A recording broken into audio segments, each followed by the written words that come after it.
প্রায় 8 থেকে 10,000 স্টুডেন্ট এখানের মধ্যে পড়াশোনা করে। 5,000 উপরে মানুষ একসাথেই এখানে ইফতার করে। ওয়েলকাম টু জামিয়া আহমদিয়া সুন্নিয়া কামিল মাদ্রাসা।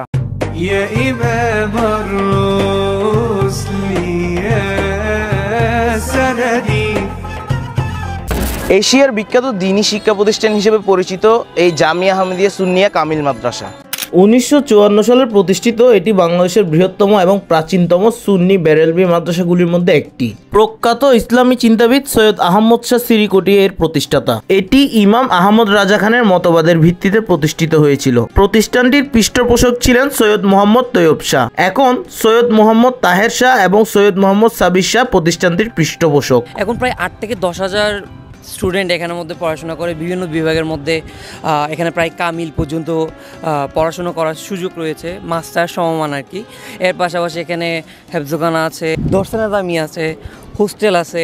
জামিয়া মাদ্রাসার ঠিক পাশে অবস্থিত আলমগীর খানকা শরীফ, যেখানে প্রত্যেক বছর রমাদানে লাখের উপর মানুষ একসাথে ফ্রিতে ইফতার করে। প্রায় 1994 সালে যখন এই খানকা শরীফটা প্রতিষ্ঠা হয়েছে, এরপর থেকে এই ইফতার আয়োজনটা শুরু হয়ে গেছে।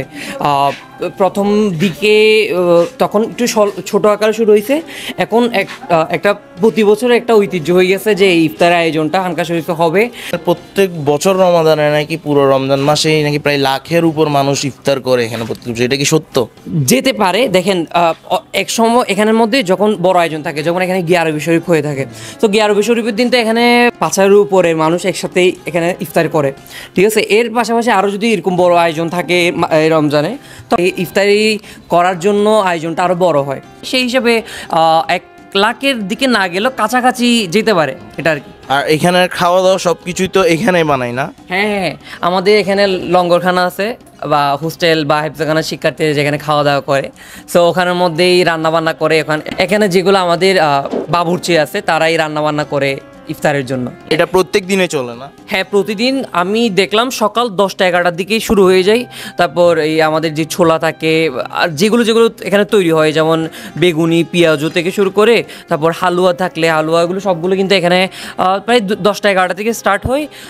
বিকাল 4টা, 4:30টার দিকে কি ওইগুলো খানকা শরীফে তৈরি হয়ে চলে যায়। তারপর ওখানে ডিস্ট্রিবিউশনের কাজ শুরু হয়ে যায়, প্লেটের মধ্যে নেওয়া, আলাদা আলাদা করা, তারপর হচ্ছে এই কাজগুলো শুরু হয়ে যায়, যেগুলো ইফতারের আগ পর্যন্ত চলে। সারা মাস ব্যাপী চলে? এটা পুরো মাস ধরে চলে। আমরা এখন আছি হচ্ছে আলমগীর খানকা শরীফের ভিতরে। এখানে অলরেডি ইফতারের আয়োজনগুলো চলতেছে। এখানে ইফতারের মানে মানুষজন বসার জন্য সবকিছু রেডি করা হয়েছে, আর এদিকে কিন্তু ইফতারগুলো সবগুলো সাজায় রাখা হয়েছে। দেখতে পাচ্ছেন হিউজ পরিমাণে ইফতার এখানে, মানে বলতে গেলে প্রতিদিনে এখানে 2 থেকে 2,500 মানুষ একসাথে ইফতার করে। আমরা যখন গিয়েছিলাম রমজান মাস একদম শেষের দিকে হয়ে মানুষ একটু কমে গিয়েছিল। পুরো রমজান মাস জুড়ে আলমগীর খানকা শরীফে এইভাবে ইফতারের আগে মিলাদ এবং দোয়া মাহফিল চলে। দেখতে দেখতে ইফতারের সময় ঘনিয়ে আসে, সেজন্য আমরাও চলে যাই ইফতার করতে মসজিদে। দেখতে দেখতে পুরো একটি রমজান মাস বিদায় নিল আমাদের কাছ থেকে, চলে গেল আরো একটি রমজান। তো দেখা হচ্ছে পরের কোনো ভিডিওতে। ততক্ষণ পর্যন্ত ভালো থাকুন, সুস্থ থাকুন। সবাইকে ঈদের শুভেচ্ছা, ঈদ মোবারক।